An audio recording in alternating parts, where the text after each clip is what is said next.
네, 오늘도 루카복음입니다. 이 앞부분에 보면 좀 무시무시한 얘기가 나와요. 빌라도가 갈릴레아 사람들을 죽였다고. 그냥 피로 물들게, 재물을 피로 물들게 했다. 또 갈릴레아 사람들이 그 실로암에 있던 탑이 무너지면서 깔려준 그 18사람 이렇게 비유를 하고요. 근데 이 예수님께서 이야기하는 이 사건들의 백그라운드를 보면요, 뭔가 안 좋은 일을 당했다라고 하는 것은 그 당시의 의식에 죄를 지은 사람들이 그런 일을 당했다, 죄를 지었기 때문에 그런 일을 당했다, 이런 그 사고방식이 들어있어요. 또 장님이나 무슨 문둥병에 걸린 사람들도 그 사람들의 그 조상들이 뭘 잘못을 했기 때문에, 죄를 지었기 때문에 저런 형벌을 당하는구나, 이런 인식이 있는 거죠. 그러니까 예수께서 이런 말씀을 하는 거죠. 그렇게 그런 안 좋은 일을 당한 사람들이 다른 모든 사람보다 더 큰 잘못을 했다고 생각하지 말아라. 당신들도 똑같은 일을 당할 것이다. 회개하지 않으면 그렇게 멸망할 것이다 라고 굉장히 무시무시한 사인을 주는 거죠. 그런데 이게 그 특별한 일이 아니에요. 사실은 우리가 우리 현대에서, 특히 우리 대한민국 사회에서 똑같은 말씀들이 있어 왔어요. 그게 뭐냐, Remember 4.16, 그죠? 세월호 그 사고가 있을 때도 항상 사람들이 그랬어요. 이거 저 사람들만의 문제가 아니다.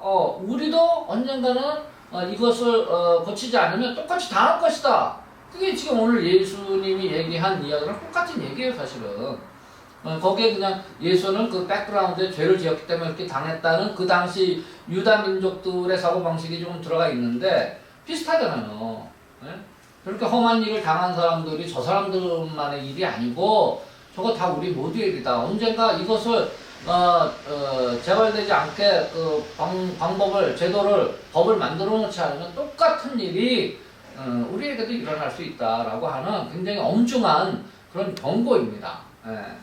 그러니까 그 당시의 그 사고와 조금은 다르지만 이 양상은 거의 비슷하다라는 거예요. 그래서 우리가 이 공동체 의식을 좀 더 강조하면서 남들의 안 좋은 그런 불행들이 단순히 그 사람들만의 문제가 아니라는 것을 우리가 생각하고, 우리 사회에서 일어날 수 있는 모든 그런 경우의 수를 생각할 때 남들의 그런 불행한 그런 어떤 사건과 사고, 이런 것들은 언제든지 또 우리 각자에게도 닥칠 수 있다는 걸 생각할 때 그런 재발 방지를 위한 것, 이런 것들은 철저하게, 특별히 이 민주사회에서는 그런 것들을 법과 제도로서 갖추어야만이 그런 일이 다시 발생하지 않을 것이다 라는 것이고, 또 최근에 지금 여러분들이 굉장히 마음 아파하는 것 중에 하나가 조금 이상한 사람이 지금 대통령이 됐어요.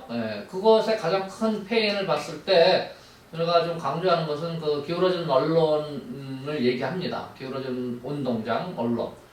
아무리 좋은 사람을 이야기하고 또 안 좋은 사람들이 그 범죄를 저지른 사람이 막 대통령 후보가 나왔는데도 전달이 안 돼, 전달이. 전달이 안 되니까 이런 패배가 왔다라고 생각할 때, 그럼 이것을 어떻게 할 것인가라고 새롭게 기울어진 언론, 운동장인 언론을 고쳐야 되는데도 그걸 지금 고칠 생각도 안 하고 있는 것 같아요, 지금 보면. 근데 재발 방지를 해야 되는, 재발 방지에 대한 법과 제도를 만드는 그 다수당의 이 당이 지금 넉넉히 있는 듯한 그런 느낌을 받아서 굉장히 가슴이 아파요. 재발 방지를 해야 됩니다. 그러려면 지금 예를 들어서 포털 같은 경우 보세요. 대한민국 국민들이 뉴스를 접하는 게 70%가 포털이라고 하는데, 포털은 완전히 AI 편협한, 편파적인 AI가 지금 장난질 치고 있지 않아요? 그러니까 이 중도의 사람들이 속아넘고 간다. 그러니까 공정한 언론을 우리가 만들어내는 것이 가장 급선무다라는 생각이 되는 거죠. 자, 그 다음에 이제 두 번째 부분을 보면요. 예수님께서 이제 비유를 들어서 말씀을 하시는데, 포도밭, 무화과나무에 대해서 이야기를 하죠. 그래서 이렇게 매년 가서 보니, 무화과가 안 달렸다는 거예요. 안 달렸는데 그러니까 이제 뭐 어떻게 이거 땅만 버리는 거니까 이거 잘라 버리자 뭐 이렇게 이제 결정을 내리잖아요. 그랬을 때 이제 그 재배인이 와서 한 해만 더 놔두자. 내가 이제 거름을 줄 테니 한 해만 더 기다려 보자라고 이 주인을 말리죠. 자, 이것은 뭐냐면 우리가 이것을 우리 또 이 현대 시대에 좀 생각을 해보자면요. 무언가 우리 대한민국 국민들의 그 저력이 있습니다. 뭔가 특별히 지금 뭐 문화 강국으로서 세계인들이 대한민국을 조명을 하고 있지만 그것의 가장 중요한 장점 중에 하나가 굉장히 부지런하다. 그리고 그 뭡니까 빨리빨리 문화. 옛날에는 빨리빨리 해가지고 뭐 성급하다 이렇게 비난도 받고 그랬는데 그 빨리빨리 문화가 진짜 어떤 그 역동성을 표현하는 것. 그리고 실제적으로 그 빨리빨리 문화 안에서 뭔가 일들이 굉장히 빨리 진척이 됐다. 그래서 뭐 한강의 기적이니 또 민주화가 이렇게 빨리 찾아왔다느니 뭐 이런 칭찬을 받았죠. 근데 이제 지금 우리가 한 번 더 돌아볼 것은 이렇게 빨리빨리 하면서 대단한 성장과 발전을 이뤄냈지만 그 성장과 발전이라는 그 단어 이면에 있는 안 좋은 그 부정적인 그 사태들이 일어난 거죠. 그게 뭐냐면 겉으로 보면 눈부신 성장을 이뤄냈고 뭔가 이렇게 발전한 듯 하지만 그냥 그 빨리빨리 문화 안에서 그냥 다 덮고 간 게 있다는 거죠. 그냥 덮어놓은 게 있어요. 그럼 덮어놓은 건 어떻게 되느냐? 그게 그대로 없어지는 게 아니고 그 덮어놓은 건 그 문제가 그대로 살아있는 거예요. 언젠가는 그 문제는 튀어나온다라는 것이죠. 그러니까 지금 이제 예를 들면 경제 성장, 뭐 문화 성장 해가지고 뭐 이런 성장이 눈에 띄게 보이지만 지금 그 밑에 깔려 있는 여러 가지 것들, 지금 정치적인 문제라든지 복지 문제라든지 이 민생 문제라든지 이런 게 잘 이루어지지 않았어요. 네. 그러면 경제 성장 지표가 뭐 200 몇십 개 국가 중에 뭐 10등을 했느니 뭐 9등을 했느니 얘기가 되고 군사 강국이라는 군사 대국으로 한 6등이라는 등 이런 얘기는 하지만 이 내면에 보면은 이 헬조선이 아직도 지속되고 있다. 그러니까 자살률 1등 아니에요? 예, 자살률 1등이고 또 그 자살률 안에 좀 면밀히 보면은 노인 자살률이 1등이에요.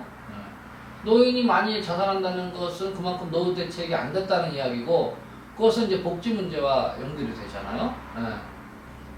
이거 문제다. 심각하다. 그러니까 우리가 이제 이러한 여러 가지 그 내면적인 문제들 그것이 지금 드러났는데도 눈 가리고 아웅식으로 자꾸 경제 지표만 보고 무슨 군사 강국이니 또 문화 강국이니 해가지고 무슨 저 오스카상 받고 뭐 이러면 장땡이냐? 아니다는 거 아니다. 굉장히 허울 좋은 껍데기의 그 나라 아니냐 이렇게 볼 수도 있다는 거예요. 겉으로 뭐 문화 강국 그러면 우리 어깨에 힘주고 목에 힘주고 뭐 세계 여러 나라 돌아다니면서도 뭐 그럴 수는 있어요. 예, 자부심 가질 수는 있죠. 그러나 내실을 지금 다져지지 못한 그 빨리빨리 문화 안에서 그런 모습이 됐다. 오늘 예수님께서 이 복음 말씀 중에 그냥 빨리 그냥 나무를 잘라버리라 이거 아니고 좀 기다리면서 천천히 가야 우리 주변이 이렇게 눈에 띄는 거 아닙니까? 예, 앞만 보고 그냥 계속 달리면요 이 주변의 것이 보이질 않습니다. 예. 좀 천천히 걷다 보면은 새로운 것들이 눈에 띄는 것이죠. 예. 그래서 우리가 다 함께 천천히 걸어갔을 때 오래 멀리 갈 수 있다. 이런 이야기 좀 우리 가슴에 새기면서 오늘 사순참주일을 맞이하면서 예수님의 이 말씀을 오늘날 우리 가슴속에 되새겨야 될 그런 시기라고 봅니다. 자, 여러분들 복음 나눠주세요. 저는 그 우리 그 살고 있는 사람들의 유전 인자가 굉장히 길게 그 이어진다라는 생각을 했어요.